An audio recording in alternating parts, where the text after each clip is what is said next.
Presenting remarks will be Commissioner Joe Simons, Commissioner Noah Phillips, Commissioner Christine Wilson, and Gus Eiler, the Director of the Consumer Protection Bureau of the Civil Division at the Department of Justice. Following the remarks, we'll have questions, and Jim Com, the Director of our Division of Enforcement, will be the primary person responding to the questions unless you would like the question addressed to somebody else. Just tell us. Following questions from the floor, we'll take questions from the phones, and then we'll conclude.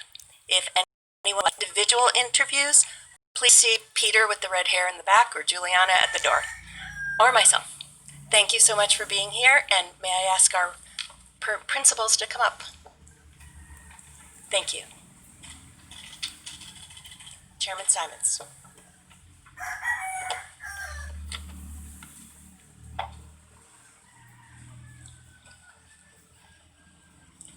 Good morning, and welcome to the Federal Trade Commission. I am pleased to announce that the FTC and the Department of Justice reached a groundbreaking privacy settlement with Facebook. A $5 million penalty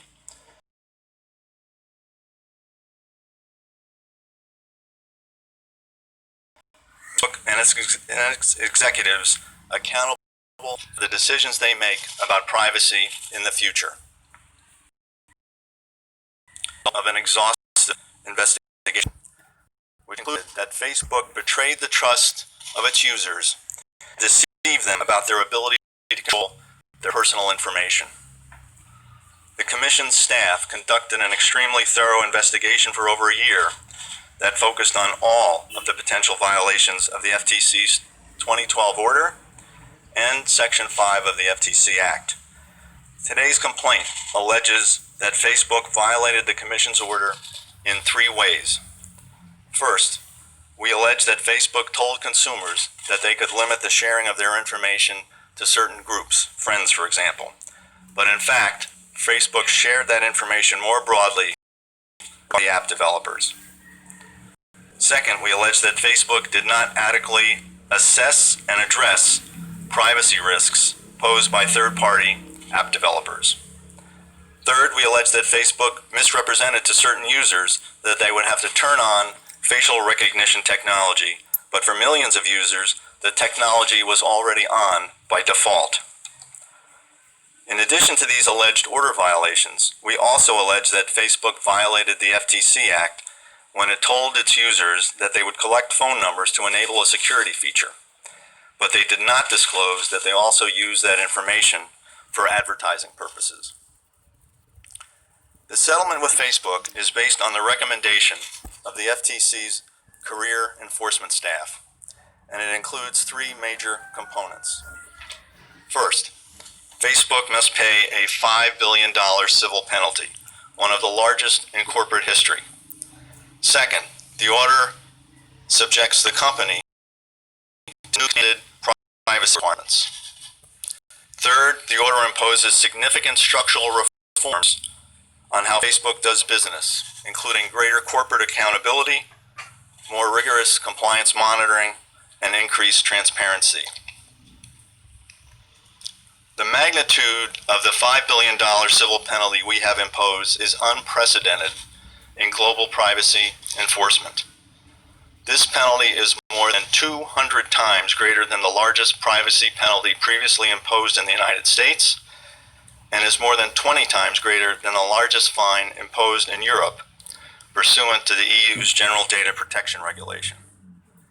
$5 billion is approximately 9% of Facebook's 2018 revenue, and approximately 23% of its 2018 profit.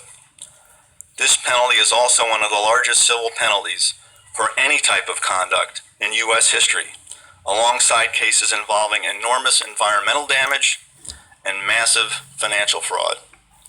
The enormity of this penalty resets the baseline for privacy cases and serves as an important deterrent for future violations.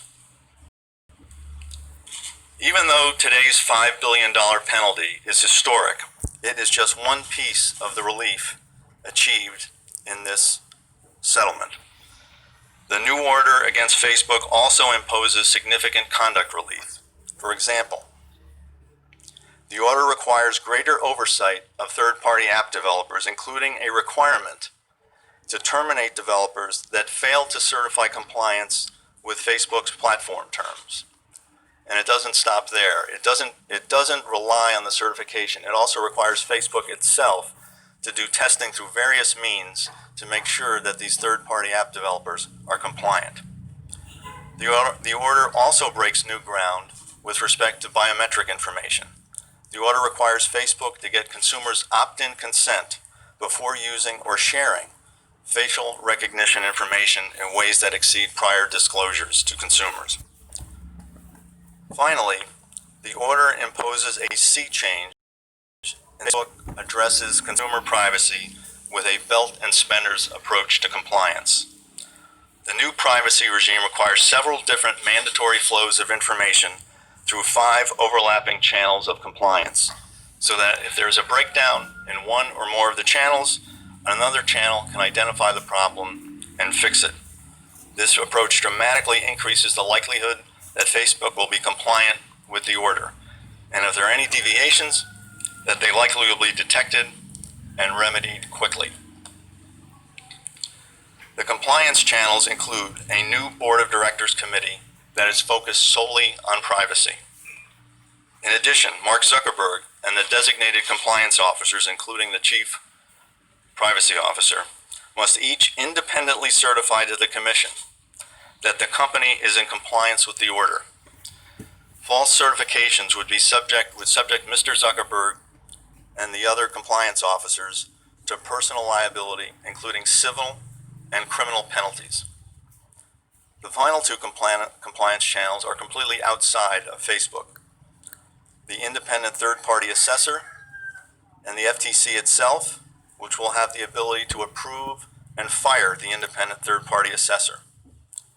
To ensure that these channels can exercise meaningful oversight, the order creates an unprecedented level of transparency for Facebook's privacy practices by mandating 4 different flows of information. The first information flow requires Facebook to review each new and modified product, service, or practice before it is implemented, and to generate what is effectively a privacy impact statement for each one, and these will be available to each channel of compliance. The second information flow consists of incident reports, documenting when data of 500 or more users has been compromised, which Facebook must deliver to the commission and the third-party assessor within 30 days of the company's discovery of the incident. The third information flow consists of the independent assessor's biannual assessments of Facebook's privacy program, which must be based on the assessor's independent fact-gathering, sampling, and testing. The assessor must review the assessments with the privacy committee of the board and submit them to the FTC as well. The fourth and final information flow consists of Facebook management and the assessor briefing the privacy committee of the board quarterly. I would also like to point out that this settlement is all the more remarkable given the FTC's limited authority. We are a law enforcement agency without the authority to promulgate general privacy regulations. We are not acting pursuant to comprehensive privacy legislation like the GDPR in Europe. Rather, our authority in this case comes from a 100-year-old statute that was never intended to deal with privacy issues like the ones that we address today. We were faced with 2 choices here. 1, settle on excellent terms, or 2, litigate for years and likely come away from even a favorable court decision with far less relief than we announced today. It would have been nice to get more, to get 10 billion instead of 5 billion, for example, to get greater restrictions on how Facebook collects, uses, and shares data, to get a more limited release, to put Mark Zuckerberg's name in the complaint caption. To the extent people object to our settlement because it does not have, we did not have those options. We cannot impose such things by our own fiat. Without a settlement, we would have to go to court. Our authority in these types of cases is quite limited, which is why we have encouraged Congress to consider federal privacy legislation. But now, the only real-world choice here was to take a historic settlement that provides immediate and important protection to American consumers who wait for years to get far less relief. To me, not really much of a choice at all.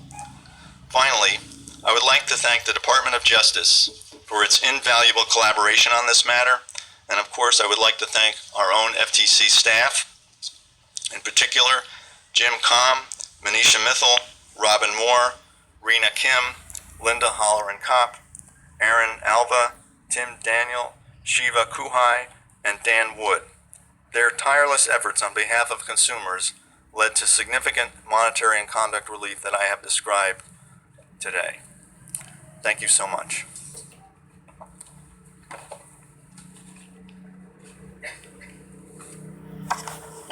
Thanks, Joe.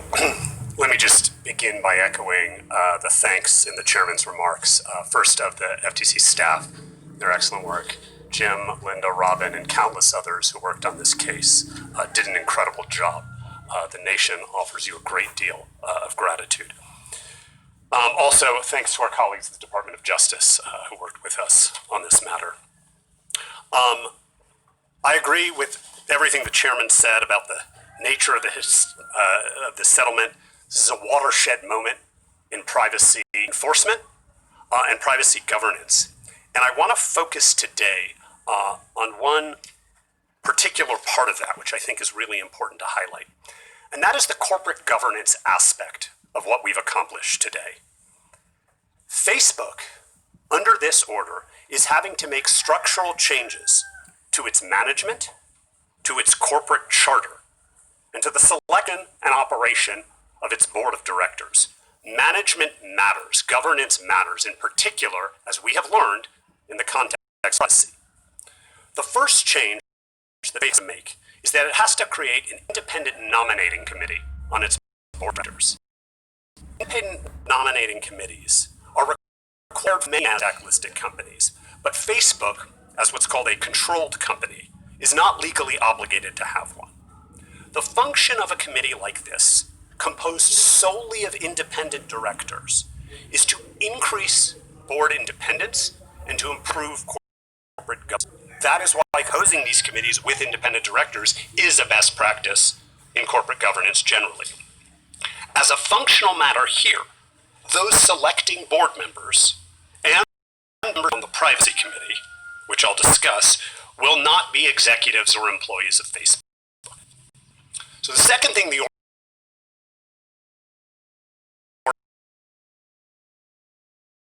does, privacy committee members, they must have experience in corporate compliance and accountability.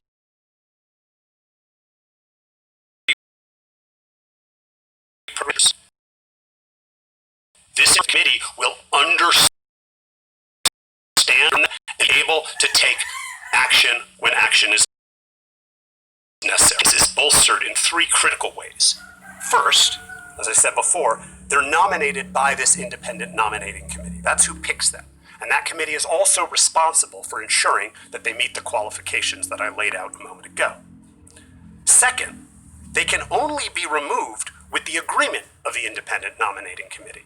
If somebody doesn't like what they're doing, the number of people that have to be responsible for getting rid of one of them is a lot greater. There's a reputational cost at issue. Third, Facebook is amending its corporate charter to protect these committee members from removal for doing their jobs, that is without cause, without a 2/3 majority of voting shares. And that's more than Mr. Zuckerberg controls. The privacy committee will meet at least 4 times a year with both management and the outside assessor. They'll discuss privacy risks and compliance with the order that we've entered today. They'll consider the information flow that the chairman talked about, which is establishment in the order, which will come up through several channels, both through management and through the independent outside assessor, who will not only meet with this new privacy committee with management present, they'll also be required to meet without management present. The Privacy Committee also is responsible itself for approving the hiring and the removal of designated compliance officers, who are important parts of the compliance regime that you heard about a moment ago. There is much more to this settlement, as all of you know, and we all want to leave time for questions. But what I want to emphasize is that these corporate governance changes, why a number of people looking at privacy at Facebook, and they elevate the issue of privacy at Facebook. When problems arise, more people are going to hear about them, and more people will be empowered to take action. Mr. Zuckerberg does remain the controlling shareholder, but his power over privacy in particular will be more diffused, and his influence accordingly diminished. From a governance perspective, these reforms focus the board on privacy in a way that it focuses on functions like audit and executive compensation.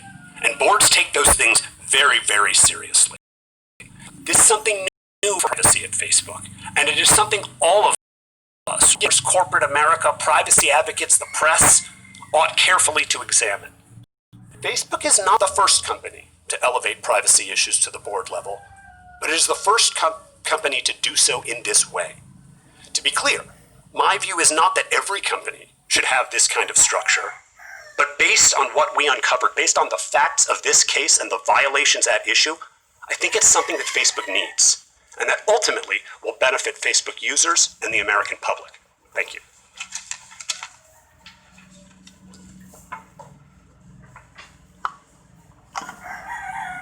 Good morning, I'm Christine Wilson, and I'm a commissioner here at the Federal Trade Commission. Today is a good day for consumer privacy in America. This enforcement action provides immediate protections for Facebook users, and the $5 billion civil penalty will deter future privacy and data security violations not only by Facebook, but by all other companies in the United States. Many thanks to the Federal Trade Commission staff who worked so diligently both on the investigation and order. Facebook collects and monetizes vast American trust in Facebook, meaning that Facebook, but